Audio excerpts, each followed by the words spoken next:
E aí, gente, boa noite. Aí sim, agora eu gostei, hein? Domingo passado você estava morto. O que aconteceu? Só porque virou o ano, tinha que estar animado. Não o contrário, né? Que o retrasado, que foi o final do ano, a galera estava animadona e tal. Agora, domingo passado, gente, pelo amor de Deus, você estava morto. E a gente estava até orando ali em cima, né? Como o Fernando comentou, né? Meia hora antes de começar o culto. E, cara, não tem como a gente vir para se reunir, para estar em comunhão, para estar junto com os irmãos, para louvar a Deus, numa apatia, numa tristeza, sabe? Por mais que seja, às vezes, difícil o problema que você pode estar enfrentando, cara, quando a gente chega e quando a gente se reúne, quando a gente se propõe, se dispõe o nosso coração para adorar a Deus, tem que haver alegria. Porque quando os nossos lábios, eles louvam a Deus, o nosso coração, ele é transformado. Às vezes você está com dificuldade de orar, você está com dificuldade de abrir seu coração para alguém, mas o louvor ele tem essa capacidade de quebrar, né, as cadeias, de quebrar às vezes a dureza do nosso coração. Então, a nossa oração é para que sempre nós possamos ser transformados. E para que essa alegria ela possa ser expressa através do nosso louvor, através da nossa adoração. Como a gente cantou aqui, né? Agora nós temos um pai. O pai nos adotou. E só essa frase já era motivo para a gente soltar foguete. Para a gente se rolar no chão de alegria. E muitas vezes a gente está cantando como se fosse uma música qualquer. Isso é um absurdo. Para mim, velho, não dá. Então, às vezes, precisamos sondar o nosso coração e ver aonde que está a raiz do nosso problema. E a gente começou o ano, né? Já se passaram aí 13 dias desses 365 que vai rolar aí durante todo esse ano. E o que nós temos planejado, né?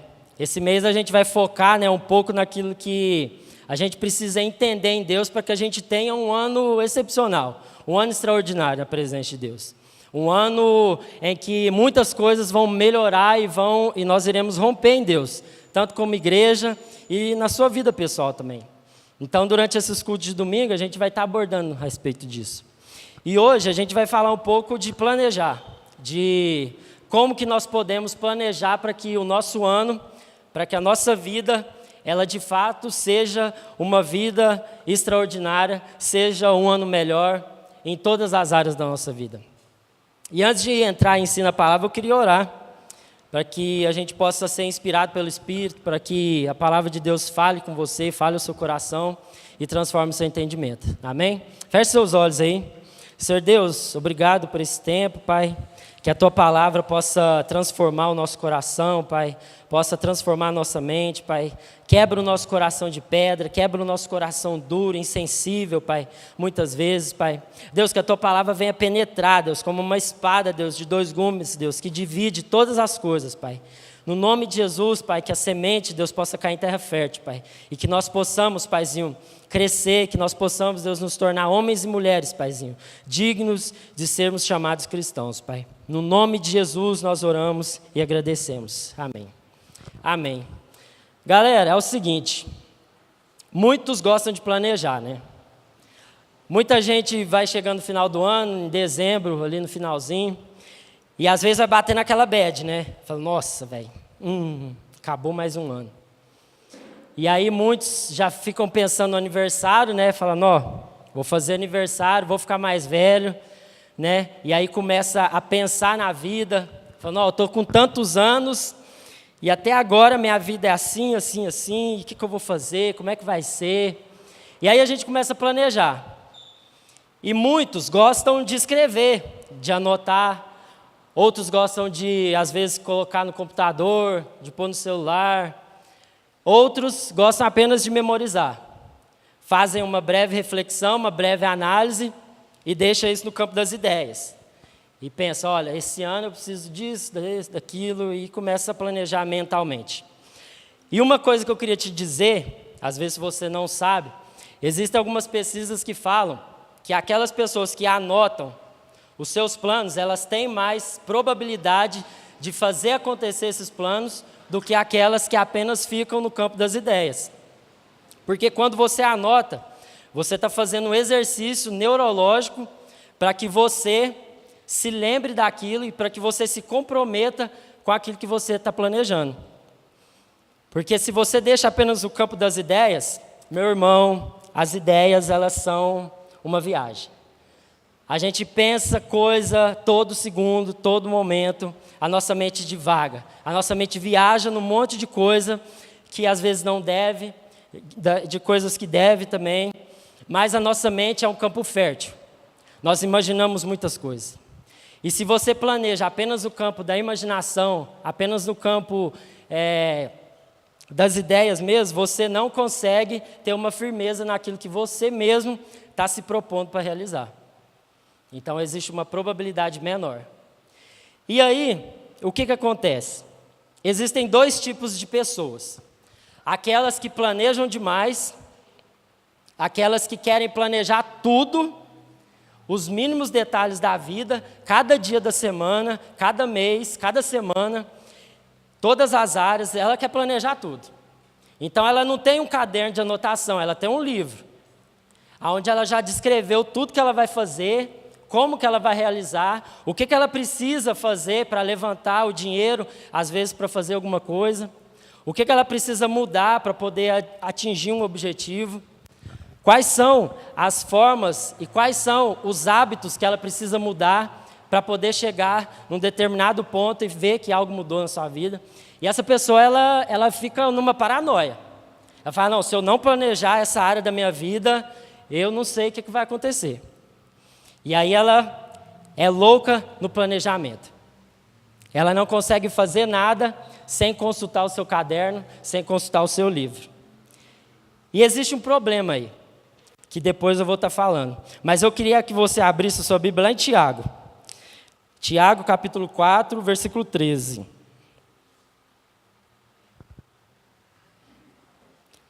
Tiago, capítulo 4, versículo 13.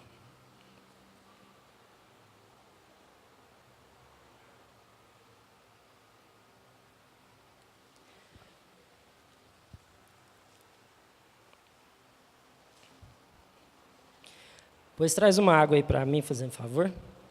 Tiago, capítulo 4, a partir do versículo 13. Beleza? Prestem atenção, vocês que dizem, hoje ou amanhã iremos a determinada cidade e ficaremos lá 1 ano. Negociaremos ali e teremos lucro. Como sabem o que será de sua vida amanhã? A vida é como a névoa ao amanhecer. Aparece por um pouco e logo se dissipa. O que devem dizer é, se o Senhor quiser, viveremos e faremos isso ou aquilo. Caso contrário, estarão se orgulhando de seus planos pretensiosos, e toda presunção como essa é maligna. Até aqui. Então, olha aqui a advertência para nós. Olha, não adianta nada você fazer todo um planejamento estratégico, você usar todos os métodos às vezes, que um coach, um técnico pode te passar, às vezes todos os métodos e fórmulas que um curso de administração financeira, emocional, espiritual e tudo que for, você pode usar tudo isso. Mas não adianta nada você planejar, você querer colocar tudo nas suas mãos, você querer controlar todas as variáveis da vida, se você não tem o dom da vida. Se você não sabe que dia que você vai morrer. Você é um insensato quando você faz isso. Porque a vida passa. E às vezes você está aí planejando muitas coisas, querendo ganhar dinheiro, querendo investir, querendo crescer, querendo constituir família e tudo mais. Tudo isso é bênção. Mas, quando a gente entra nessa paranoia de querer planejar todas as coisas, querer tudo no nosso controle, isso é pecado. Isso é pecado. Sabe por quê? Porque a gente está se colocando no lugar de Deus. E quando a gente começa a planejar todas as áreas da nossa vida nessa perspectiva, há uma presunção, há um orgulho. Porque a gente começa a planejar a nossa vida segundo o nosso eu. Segundo aquilo que me agrada, segundo aquilo que eu gosto, segundo aquilo que eu quero. Então toda presunção, todo orgulho quanto a isso é pecado. E tem o segundo ponto. aqueles que estão cantando a música do Martim da Vila. Vocês já ouviram? Qual que é?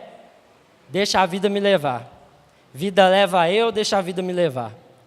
E aí a gente está levando, né, a nossa vida com essa música de pano de fundo.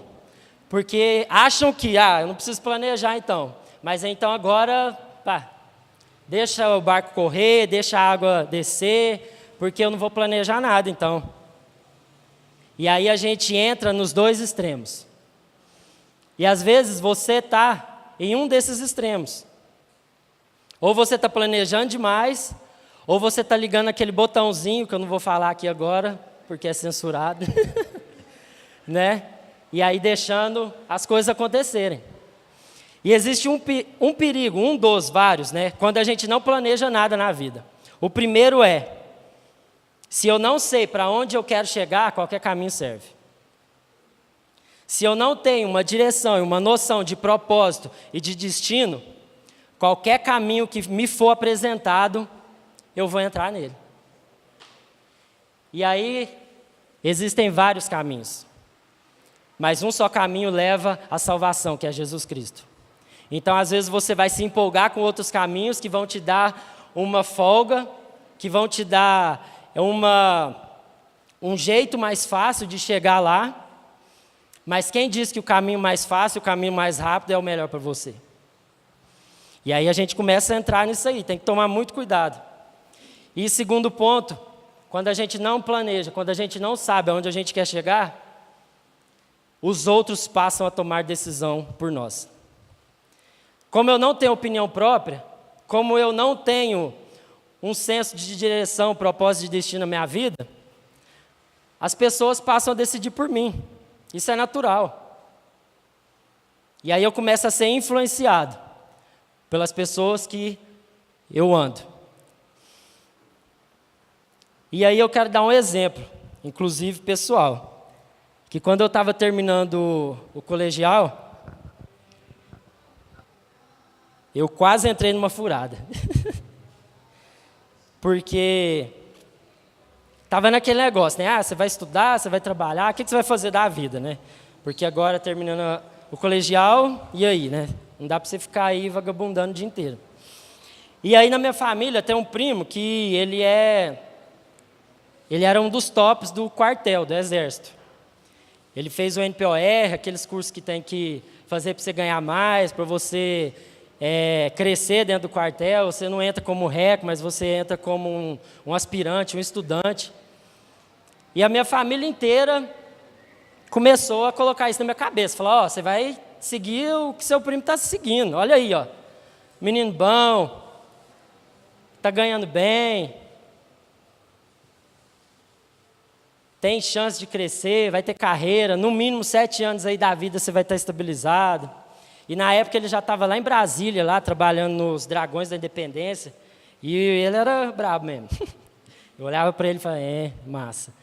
Mas no fundo, aquilo ali eu via que não era para mim.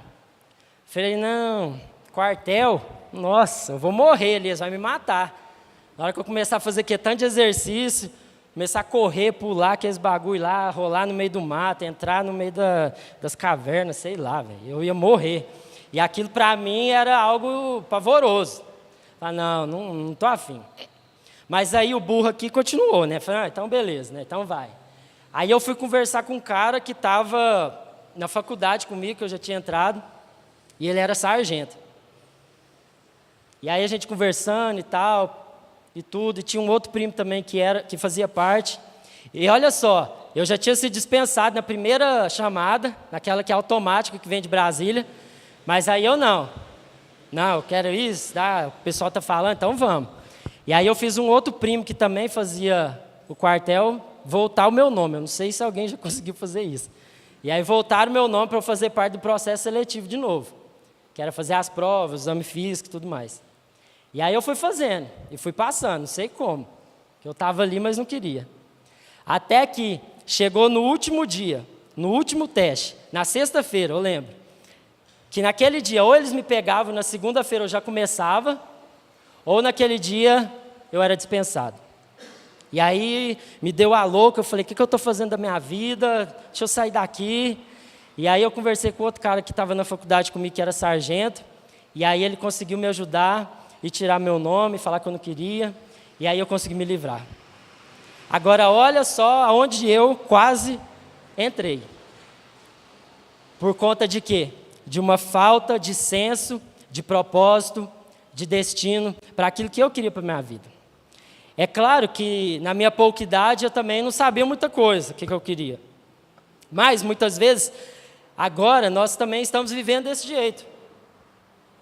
Muitos já adultos, muitos já formados, muitos já com família, mas ainda assim sendo influenciado por opinião e por aquilo que os outros acham que você deveria viver. E meu irmão, isso é um perigo. Eu não sei o que seria da minha vida se eu estivesse lá. Eu não sei o que ia acontecer, só Deus sabe. Mas Deus me tirou. E sabe o que isso acontece? O que isso gera em nós? Frustração. Muita gente está frustrada porque está vivendo uma vida que outras pessoas colocaram para ela viver. Muita gente está frustrado porque está planejando demais e os planos não estão andando e não estão sendo realizados conforme aquilo que ele planejou. Muita gente está se frustrando porque está querendo viver a vida do outro. E hoje é muito fácil a gente querer viver a vida do outro, porque tem Instagram, tem Facebook, e a gente fica olhando tudo o dia inteiro. E aí a gente olha aquilo e fala, não, minha vida é uma droga. Não, fulano só viaja, fulano só está ali, fulano só está fazendo isso. Só está comendo fora, nos restaurantes. E aí a gente começa a ser consumido por isso sem a gente perceber. E sem a gente perceber, a gente passa a viver a vida do outro. Por quê? Porque eu não sei aonde eu quero chegar. Porque eu não tenho um planejamento, porque eu não sei aonde Deus quer me conduzir. Então eu começo a olhar a vida dos outros. E aí, sem perceber, eu vou me frustrando. Porque eu vou querendo viver a vida do outro e vou deixando de descobrir aquilo que Deus quer para a minha vida. Então, meu irmão, para a vida do cristão, existem esses dois perigos. Você querer planejar demais e você não querer planejar nada. Mas o nosso problema não é esse exagero do planejamento ou a falta desse planejamento. Eu tenho percebido que o nosso problema é o foco errado. Não é errado a gente planejar, não é errado a gente querer o melhor, não é errado a gente querer crescer na vida, a gente estabelecer metas e coisas para que a gente possa evoluir, chegar no final do ano melhor. Isso não é errado. Mas sabe qual que é o grande problema nosso? Que a gente está planejando o plano errado. Eu não vim aqui para falar o que você deve fazer na sua área financeira, na sua área emocional, na sua família, na sua empresa, no seu trabalho, nos seus negócios. Não. Porque tem muita gente aí que pode falar melhor que eu a respeito disso. Tem muitos cursos aí online, tem muitos cursos presenciais, principalmente de coach, né, que vai te dar uma direção assim, bacana para você. Mas eu não vim aqui para falar disso porque eu não sou coach, eu não sou professor, mas eu estou aqui para falar a respeito de algo que nós temos falhado. Porque se fosse falta de planejamento, a gente arrumava um jeito. Você me dá sua agenda, me dá aquilo que você faz durante toda a sua semana, o quanto que você ganha, que a gente, arruma ela. A gente direciona ela para um lugar melhor para você chegar. Se você não tem planejamento nenhum, se você está cantando a música do Martim da Vila, vamos conversar que a gente vai te dar um destino também. A gente vai te ajudar a encontrar o propósito de Deus para a sua vida. Mas nada disso vai ter efeito se você não planejar aquilo que é o mais importante. Muitos mudaram de ano, né? Trocaram um ano aí, às vezes com o pensamento assim, eu vou mudar de serviço. Não, meu trabalho não dá mais, eu estou de saco cheio, meu chefe é chato, eu estou trabalhando demais. E aí muitos estão com essa ideia aí. E aí a pergunta que eu faço é, por que você quer mudar de emprego? Por que você quer investir Aonde você está pensando em investir esse ano? Porque eu vou falar para você, te contar um segredo, que às vezes ainda não te contaram. Problema, ele só muda de endereço, mas eles continuam o mesmo. Às vezes, se você quer trocar de trabalho, porque o seu chefe é enjoado, às vezes, para o lugar onde às vezes você está pensando ir, vai ter o Satanás lá que vai infernizar a sua vida, e você ainda não sabe. Porque o cristão, meu irmão, ele é um garimpeiro de virtude em todas as partes da vida. O cristão, ele consegue enxergar a virtude de Deus em todas as coisas. Então, se você está no inferno de um trabalho chato, ruim, se você entende o seu chamado, o seu propósito, o seu destino ali, meu irmão, você vai chegar naquele lugar dando glória a Deus. As pessoas vão estar tudo de cara amarrada, de cara feia, de cara fechada, mas você vai chegar dando glória a Deus. Mas se você mudou de ano, pensando em mudar de emprego, pensando às vezes em melhorar o seu rendimento, querendo ganhar mais, querendo crescer, isso é lícito. Isso está ok, isso está debaixo da bênção. Mas se você está pensando em trocar 6 por meia dúzia, meu irmão, fica onde você está. Porque senão você vai caçar sarna para se coçar. Ah, eu quero mudar de país porque eu não concordo com o governo novo. Ah, eu vou mudar de cidade. Mano, a gente não sabe, às vezes, o que a gente está pedindo. A gente não sabe, às vezes, o que a gente está planejando. Porque se a gente soubesse, a gente iria pensar 2 vezes antes de querer. Então, muitos de nós temos planos. Muitos de nós entramos nesse ano com algumas coisas já predispostas para a gente poder realizar. Mas não adianta nada a gente planejar toda a nossa vida se a gente não planejar a nossa vida espiritual. Se a gente não traçar um caminho aonde eu vou crescer em Deus. Porque todas as coisas vão fluir e vão sair a partir do meu relacionamento com Deus. Lá em Provérbios 21, versículo 5, fala assim, ó, quem planeja bem e trabalha com dedicação prospera. Quem se apressa e toma atalhos, fica pobre. Versículo 25, o preguiçoso deseja muitas coisas, mas acaba em ruína, pois suas mãos se recusam a trabalhar. Esse aqui é para aqueles que estão cantando a música do Martim da Vila. Se você se recusa a trabalhar, se você se recusa a planejar, meu irmão, não reclame das condições que a vida te proporcionar. Mas aí voltando, nós precisamos planejar a nossa vida com Deus. Porque não adianta nada eu planejar todas as áreas da minha vida, se o principal e o mais importante eu estou deixando de lado. Porque senão eu vou planejar tudo segundo a minha visão, segundo os meus planos, segundo aquilo que é bom para mim, segundo aquilo que eu acho que eu mereço, e não segundo aquilo que Deus tem para a minha vida. E aí eu queria que você abrisse lá em 2 Pedro, versículo 1, para a gente poder ler aqui, do versículo 3, capítulo 1, versículo 3 ao 7.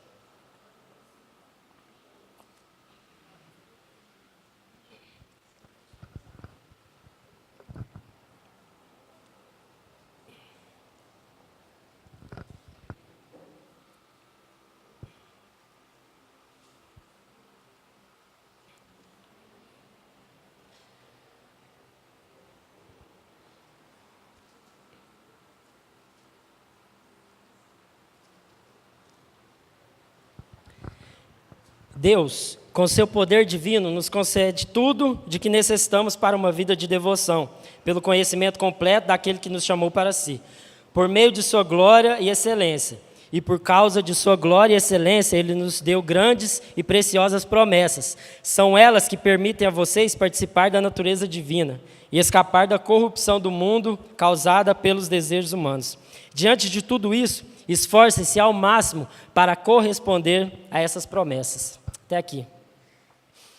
Meu irmão, todas as coisas já foram depositadas, já estão disponibilizadas em Deus para que a gente possa viver uma vida de devoção a Deus.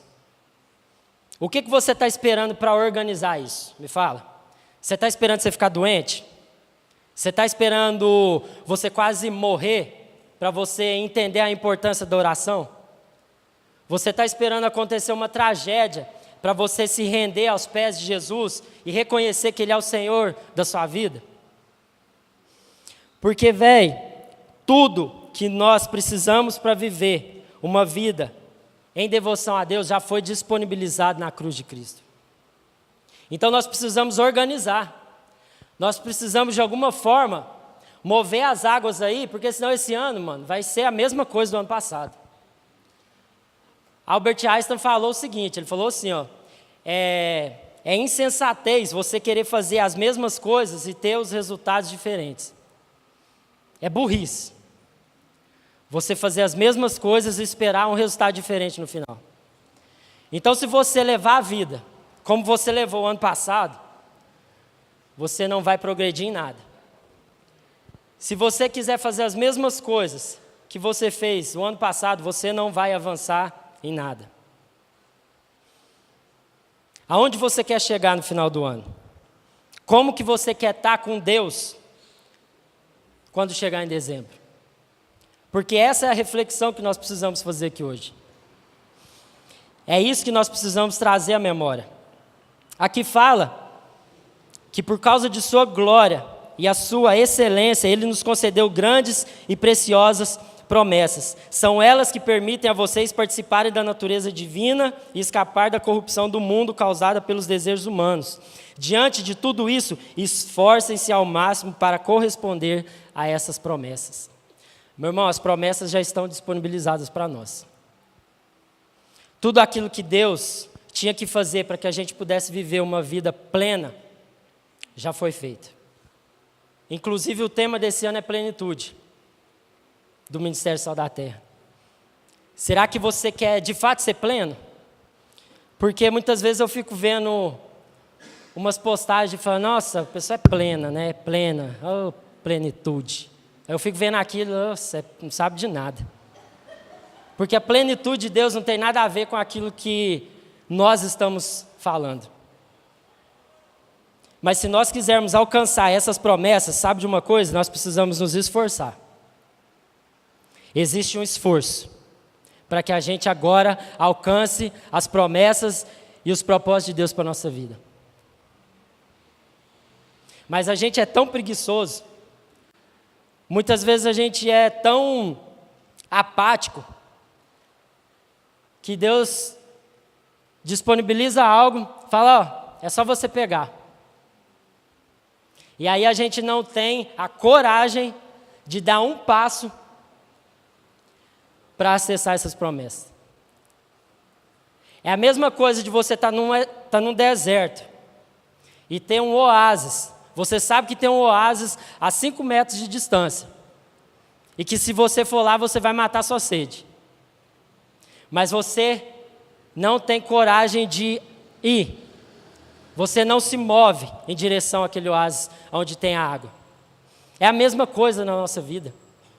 É a mesma coisa. Eu gosto de usar o exemplo da faculdade, da escola, por quê? Eu sempre falo isso e sempre vou repetir.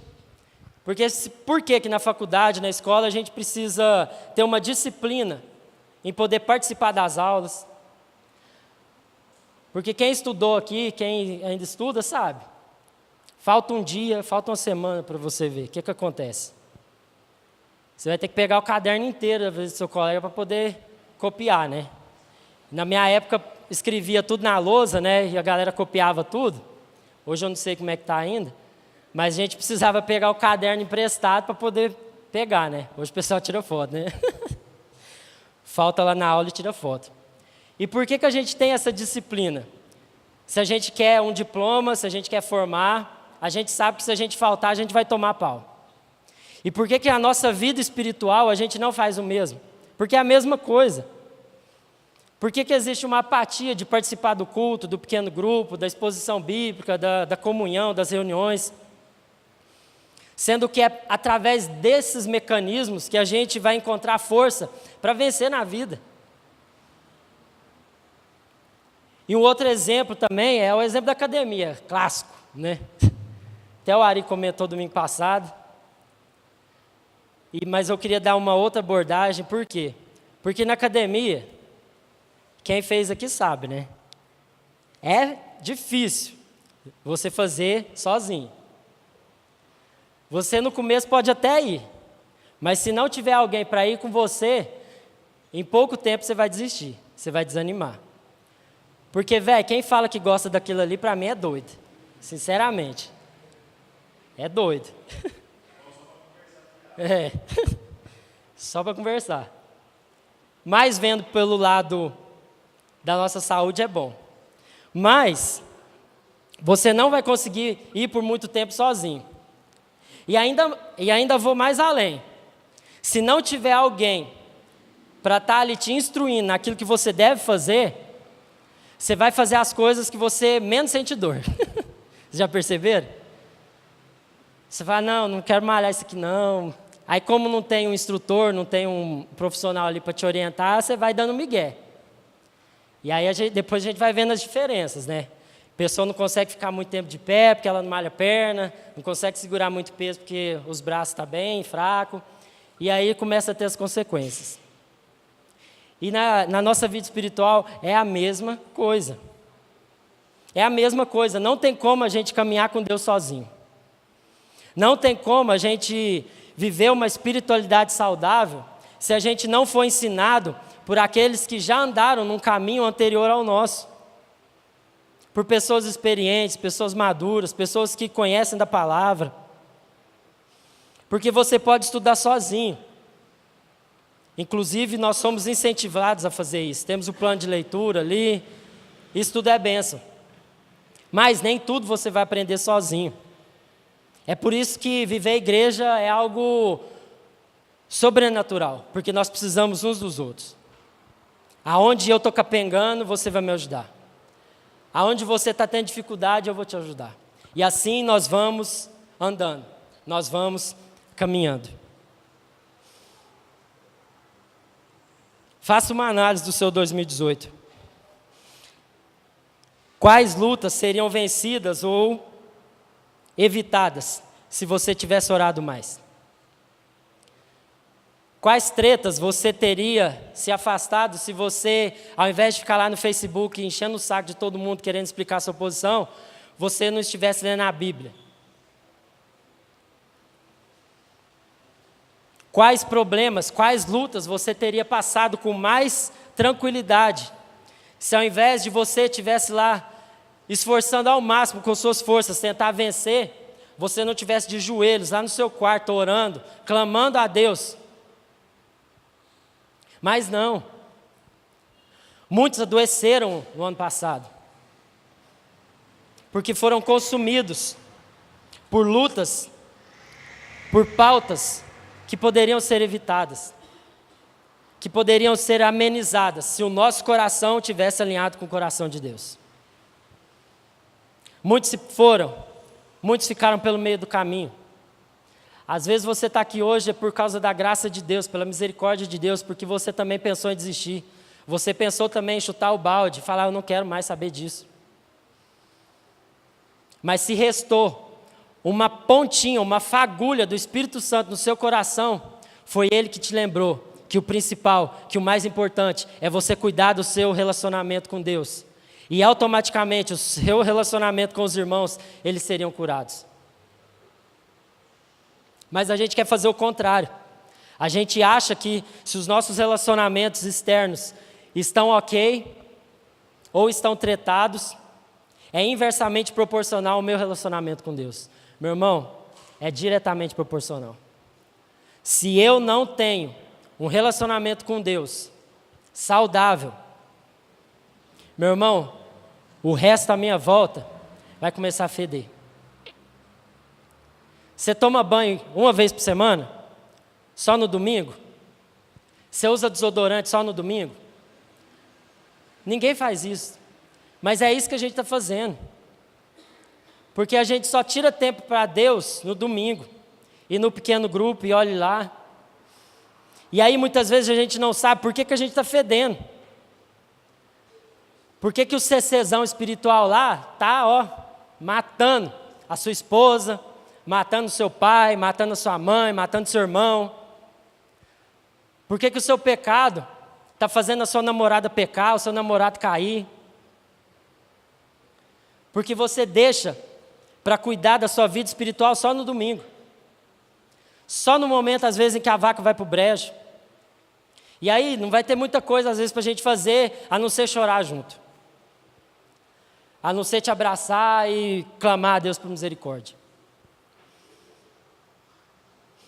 Então, meu irmão, estabeleça metas.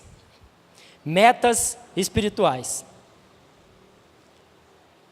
Quantos aqui já leram a Bíblia inteira? Eu não vou pedir para você levantar a mão, mas pensa aí. Quanto você leu da palavra o ano passado? Quanto você orou? Quanto você se dispôs em estar em comunhão, estar junto com os irmãos?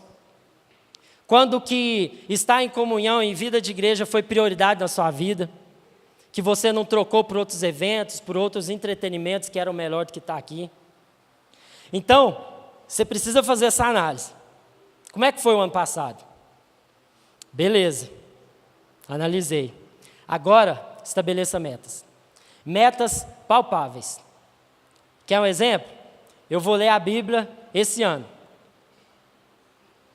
Ou, se você ainda não consegue fazer isso, pegue o plano de leitura que a gente está usando aí desde o ano passado e começa. Eu vou falar um negócio para você. Eu já tentei usar o plano de leitura lá da Bíblia online e não funcionou muito, não.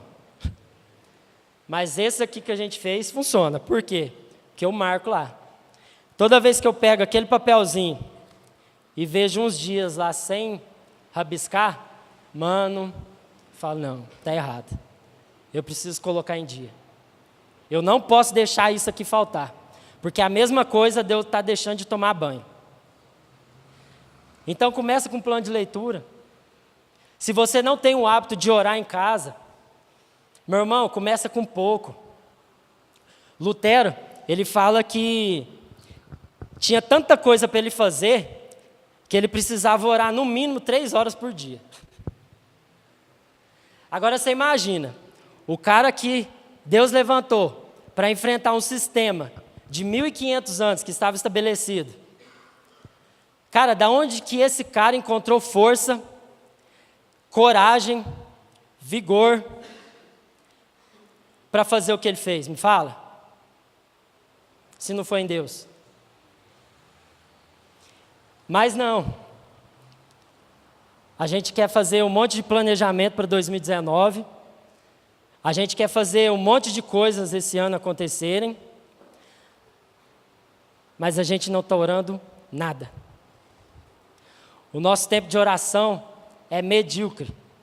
A gente só ora para agradecer o alimento e olhe lá. Ou a gente só ora na hora que o negócio está apertando e olhe lá.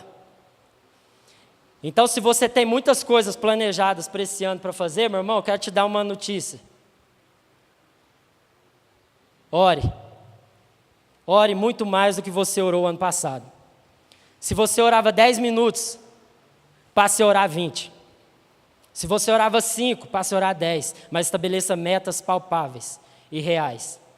Que elas não fiquem no campo da imaginação, porque com o passar do tempo, você vai desistir. Você não vai encontrar forças para continuar. Alinhe o seu coração com aquilo que Deus tem para a sua vida. Eu queria chamar os meninos do louvor para a gente poder encerrar.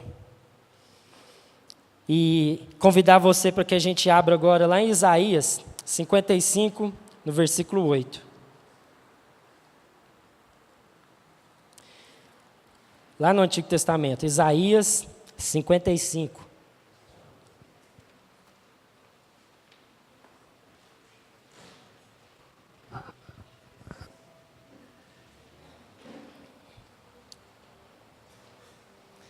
Versículo 8. Meus pensamentos são muito diferentes dos seus, diz o Senhor. E meus caminhos vão muito além de seus caminhos.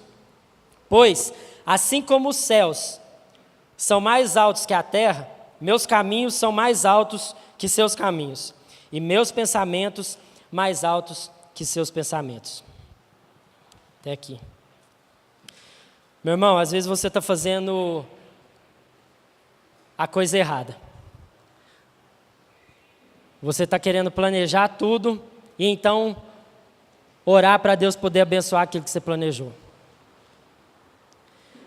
E isso é um grande risco para você se frustrar, se você já não está frustrado. O grande segredo da vida cristã é você amar a Deus e você gastar tanto tempo de relacionamento com Ele, que os seus planos, aliás, que os planos de Deus, eles vão se alinhando com os seus planos. E aí você não vai ter crise, quando às vezes algumas coisas que você planejou saírem do papel, não estiverem lá como você tinha colocado antes.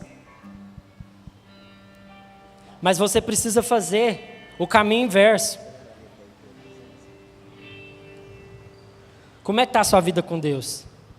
Como é que você tem planejado a sua espiritualidade? Porque é a partir dela que vai fluir todas as coisas. Você vai conseguir enxergar virtude. Você vai conseguir sonhar sonhos que você nem imaginava. Às vezes, quando você começou a entrar na igreja, quando você casou, quando você entrou na faculdade. Mas isso você só vai ter acesso a partir do momento que você se esforçar em querer conhecer aquilo que são os planos de Deus para a sua vida. E aí não vai ter crise quando as coisas fugirem do controle, como a gente comentou lá no começo. Porque a sua vida vai estar no controle de Deus e você vai estar em paz. Às vezes as coisas que você planejou e que às vezes quando você estava escrevendo lá no papel, você falou, não, isso aqui eu não abro mão, isso aqui tem que acontecer. Meu irmão, quando você está alinhado com o coração de Deus, você é capaz de abrir mão daquilo de uma maneira assim, tranquila. Mas é preciso ter sensibilidade com aquilo que Deus quer para a sua vida, para que você pare de viver a vida dos outros e viva os planos e os propósitos de Deus para a sua vida. Porque os caminhos de Deus são mais altos que os nossos caminhos. Os pensamentos dele são mais altos que os nossos pensamentos. No nome de Jesus.